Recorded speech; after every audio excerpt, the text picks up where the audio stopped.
আমরা একটু পড়ি। The old man said, old man shed করতেছে। এখন ওল্ড ম্যান তো আমরা পেলাম এক ফার্স্ট পারসন, সেকেন্ড পারসনটাকে আমরা খুঁজে বের করি। Can you give me some food, তুমি কি আমাকে কিছু খাবার দিতে পারবে? এখন কাকে বলছে খাবার দেওয়ার জন্য সেটা দেখি। I have been starving for 2 days, আমি 2 দিন ধরে কি ছিলাম, ক্ষুধার্ত ছিলাম। এখানে দেখো ইনভার্টেড কমা এখানে স্টার্ট হয়েছে, বাট এখানে এই যে ইন্টারোগেটিভ সেন্টেন্স পর্যন্ত একটা সেন্টেন্স, তারপর I have been starving for 2 days এটা আরেকটা সেন্টেন্স, অর্থাৎ ওল্ড ম্যান দুইটা কথা বলছে, কিন্তু এই যে ইনভার্টেড কমা এখানে ক্লোজ হয়েছে। আচ্ছা, দা মেড সেড, এই যে মেড, মেড বলতে দাসী।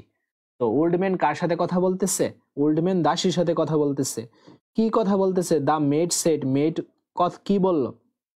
ইনভার্টেড কমা এখানে start, why do you bag, তুমি কেন ভিক্ষা করো? একটা প্রশ্ন করলো। কে প্রশ্নটা করলো? দাসী প্রশ্ন করলো। কাকে করলো? ওল্ড ম্যান, মানে বৃদ্ধ মানুষটাকে। কান্ট ইউ ওয়ার্ক, তুমি কি কাজ করতে পারো না? দেন আরেকটা প্রশ্ন করছে। আমরা কি বুঝতে পারছি কিনা?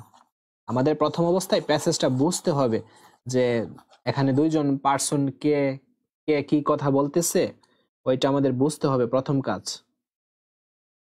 আচ্ছা দেখো, এখন আমরা এটা প্র্যাকটিস করি। দ্য ওল্ড ম্যান সেড, আমরা এখানে দেখো লিখি দ্য ওল্ড ম্যান সেইটের জায়গায় আমরা কি দিব? আস্কড দিব। কেন দিব? কারণ এটা তো ইন্টারোগেটিভ সেন্টেন্স, আস্কড।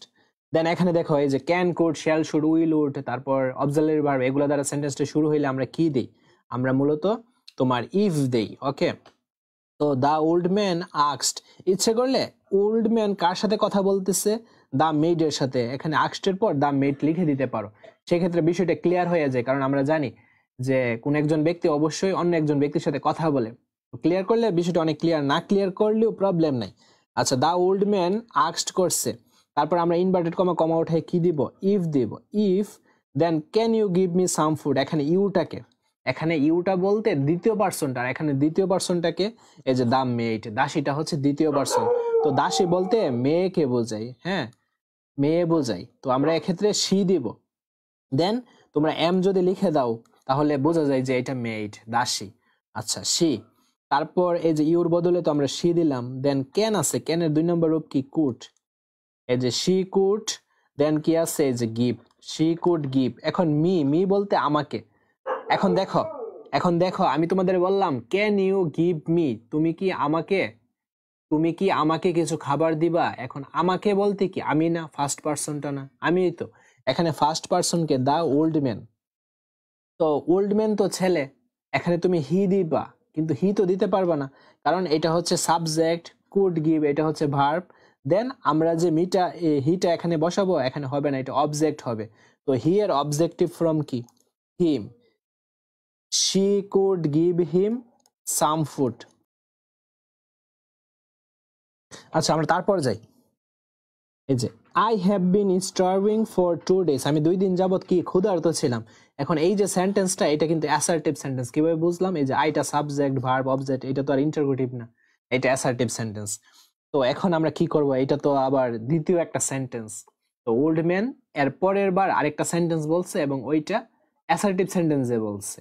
হ্যাঁ, তো আমরা এখন এইটা করব যে হি বলতে ওল্ড ম্যান, হ্যাঁ, কারণ ওল্ড ম্যান তো পুরুষ। হি অলসো, আমরা কি লাগাবো?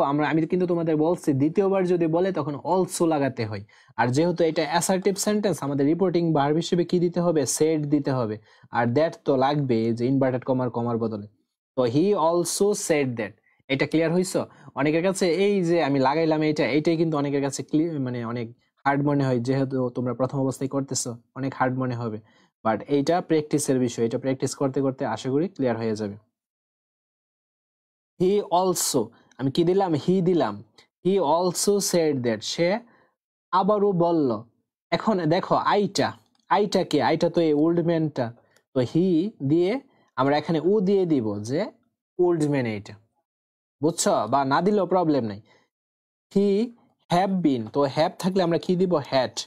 হি had been then starving for 2 days, for 2 days। বুঝছো? ক্লিয়ার কিনা? আচ্ছা, তোমাদের আমি আবার বলতেছি, প্রবলেমটা হইবে যখন তোমরা সেন্টেন্স একটা অ্যাড করবা, রিপোর্টিং ভার্বের অংশটা যখন অ্যাড করবা তখনই তোমাদের প্রবলেমটা হয়। হ্যাঁ, এটা সমস্যা না, এটা প্রবলেম না। আজকের ক্লাসটা তো করলাম, আর 1-2টা ক্লাস নিলে এইটাও ক্লিয়ার হয়ে যাবে। দেখো, I have been starving for 2 days। আমরা যে প্যাসেজ নারেশন করছিলাম তখন আমরা সবগুলা প্যাসেজ নারেশনের আগেই তো এরকম দিছি না, এই যে সরি এরকম দিছি, কিন্তু এই যে এরকম দিছি, কিন্তু এরকম দিছি না, অথবা এই যে এরকম লাগাইছি না, এরকম। এগুলো হচ্ছে রিপোর্টিং ভার্ব। এগুলো তো আমাদের প্রত্যেকটা প্যাসেজ তৈরি করার আগে বা প্রত্যেকটা সেন্টেন্স লেখার আগে অবশ্যই রিপোর্টিং ভার্বের অংশটা দিতে হয়। তো এইটাই আমরা দিলাম। দেখো, I have been starving for 2 days। এখন এই সেন্টেন্সটার মধ্যে তোমার তো কোনো রিপোর্টিং ভার্বের অংশ নাই, আসিল, এটা কোথায় আছে? এই যে সামনে আছে। তুমি সামনেটা খেয়াল করেও কিন্তু দিতে পারো, এই যে সামনেটা আছে। কারণ the old man said, old man যে সেট করতেছে, দুইটা সেন্টেন্স বলছে, can you give me some food, এইটার জন্যও তো এই রিপোর্টিং ভার্বের অংশটা। আবার এই যে সেন্টেন্সটা I have been starving for 2 days, এইটার জন্যও তো তোমার এই দা ওল্ড ম্যান সেড এই রিপোর্টিং ভার্বের অংশটা, তো দুইটাই তো। তো এখন আমরা কি করেছি, মূলত প্রথমটা তো আমাদের বুঝতে প্রবলেম নাই, তো দ্বিতীয়টার ক্ষেত্রে মূলত এই যে I have been starving for 2 days, এটার তো আমাদের প্রথম রিপোর্টিং ভার্বের অংশটা লাগাতে হবে। এই যে লাগালাম, দেখো হি দিলাম। এখন দেখো, এই যে প্রথম অবস্থায় দা ওল্ড ম্যান আছে, তো আমি কি বারে বারে দা ওল্ড ম্যান বলবো না, ওল্ড ম্যানের যে প্রনাউন ফর্মটা ওইটা ইউজ করবো দ্বিতীয়বার যখন বলবো। এর আগের বারও তো আমি তোমাদের এই বিষয়টা বিশ্লেষণ করছি। এই যে দেখো, হি দিলাম। দেন যেহেতু I have been starving for 2 days, old ম্যানের এইটা 2 নাম্বার বাক্য বা বক্তব্য, সেই ক্ষেত্রে অবশ্যই আমরা অলসো দিব, অলসো। আর এটা তো অ্যাসার্টিভের ক্ষেত্রে আমরা কি দিব? সেট দিব। হি অলসো সেট, আর দ্যাট তো আমাদের লাগাতে হয়, কারণ অ্যাসার্টিভের নিয়মই এইটা। He also said that. তারপর তো ইজি। তারপর আমরা ইনভার্টেড কমার ভিতরের যে অংশটা ওইটা করলাম। আয়ের বদলে হ্যাঁ হি হইব, হ্যাভ এর বদলে হ্যাড হইব, আর সবটা যেভাবে আছে সেইভাবেই হবে। আচ্ছা, তারপর দেখো, তারপরেরটা আমরা করি। তারপরেরটা হচ্ছে এই যে দা মেড সেট, দাসী বলল, হোয়াই ডু ইউ বেগ, তুমি কেন ভিক্ষা করতেছো? তো ইচ্ছে করলে তুমি এখানে দেন লাগাতে পারো, যে দেন তারপর, বা না লাগালেও প্রবলেম নেই, যে লাগাতে হবে এমন না, তবে লাগালে সুন্দর হয়। দেন তারপর কি করছে? দা মেড, এই যে দা মেড, আমরা সেটের বদলে কি দিব? আক্সড দিব। কেন দিব? কারণ এই যে এটা তো প্রশ্ন। দা মেড আক্সড, দা মেড কি করছে? আক্সড করছে, দাসীটা আক্সড করছে, জিজ্ঞাসা করছে। হ্যাঁ, হোয়াই ডু ইউ বেগ, তুমি কেন ভিক্ষা করো? এখন এই যে ডাবল এস কোশ্চেন না, ডাবল এস কোশ্চেন। হ্যাঁ, আরেকটা কথা বলে রাখি, দা মেড আক্সড, আক্সডটা কার সাথে করছে? ওল্ড ম্যানের ক্ষেত্রে। তো এখানে ওল্ড ম্যানটা কিন্তু লিখে দিতে পারো, বা না লিখলেও প্রবলেম নেই, যদি কঠিন মনে হয় লেখার দরকার নেই, তবে লেখলে বেস্ট হয় আর কি। তবে এইগুলা তোমরা পারবা, আর কয়েকটা প্র্যাকটিস করি।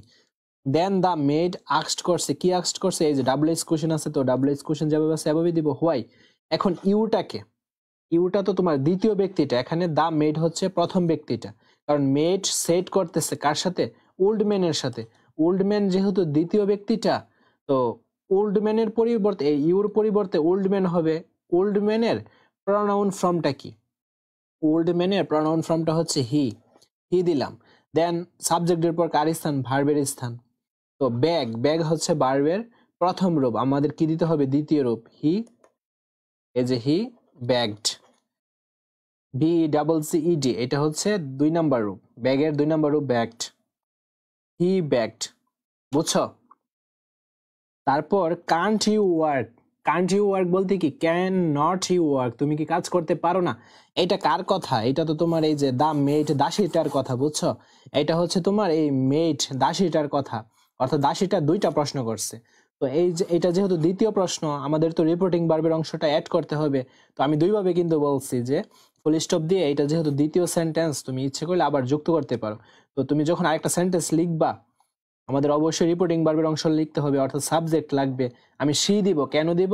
কারণ মেড, এটা তো দাসী, দাসীর ক্ষেত্রে আমরা কি দিব? সি, কারণ এটা মেয়েবাচক ওয়ার্ড। সি আমরা কি বলছি? অলসো দিব, কারণ 2 বার যখন বলবে অলসো দিতে হয়, সি অলসো।